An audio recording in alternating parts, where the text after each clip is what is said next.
prise endommagée ou positionnelle, voilà, hein, qui ne fonctionne que lorsqu'on la bidouille, là on voit qu'elle est sectionnée, donc un faux contact se produit. Celle-ci a été endommagée à force d'utilisation parce qu'on a mal tiré sur le câble, ou alors elle a été trignotée par un rongeur. Il faut remplacer ce câble, et donc on va voir comment on fait.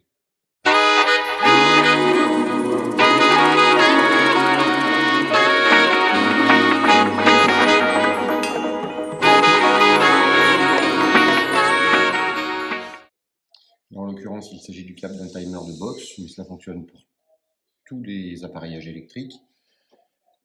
On voit donc que la prise est endommagée, de manière à ce que le fil de neutre doit être sectionné.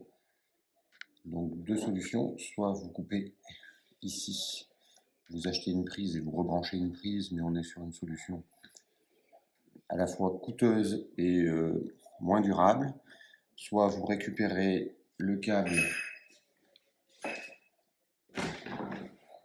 d'un ancien appareillage de type poste ou autre, et vous viendrez directement brancher la partie ici que vous aurez sectionnée à l'intérieur de l'appareil ici.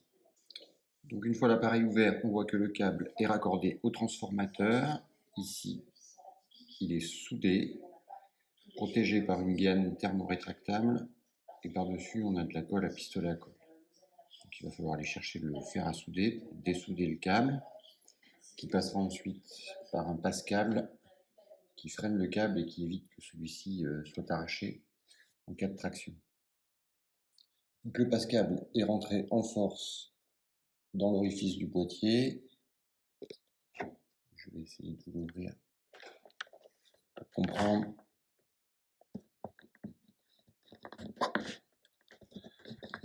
Voilà.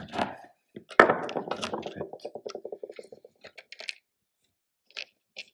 le câble passe à l'intérieur, il vient se clipper comme ça, et ensuite vient se rentrer en force dans l'orifice ici. Alors le temps que le fer à souder chauffe, on va préparer le câble de remplacement. On dénude celui-ci en faisant très attention de ne pas endommager les fils. Sinon, ça va refaire pareil. Voilà.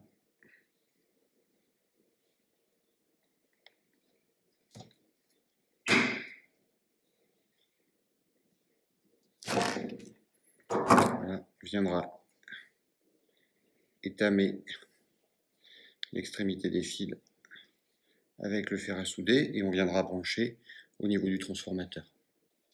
Voilà, donc on vient étamer les fils.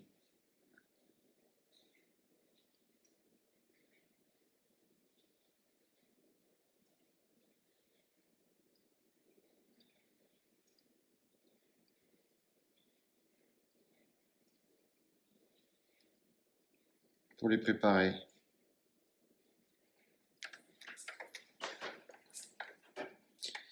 à être soudés à l'emplacement ici et ici. On se rappelle que le rouge était à gauche du transformateur. Donc avant de ressouder les câbles, on n'oublie pas de les faire passer dans le boîtier par l'orifice. On n'oublie pas également de mettre de la gaine thermorétractable pour refaire comme à l'identique le branchement, et on vient ressouder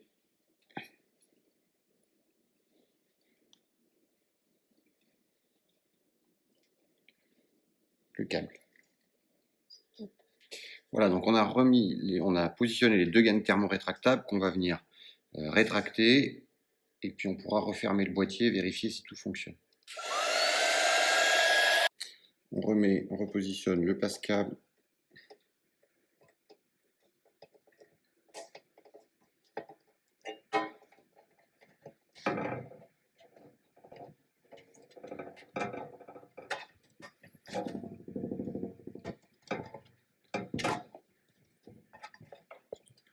Voilà, le passe-câble est repositionné. il assure sa fonction et évite au câble de glisser et donc de tirer et de forcer au niveau du transformateur. On va pouvoir refermer le boîtier. Alors ici, l'intérieur du boîtier n'était pas sale, mais n'hésitez pas à nettoyer l'intérieur de vos appareils électriques avec une petite soufflette et du lubrifiant contact électrique. Voilà, on referme le boîtier puis on va essayer. Donc là, on rebranche le boîtier pour voir si tout fonctionne. Et effectivement, tout fonctionne, il n'y a plus de problème de câble. L'appareil est réparé.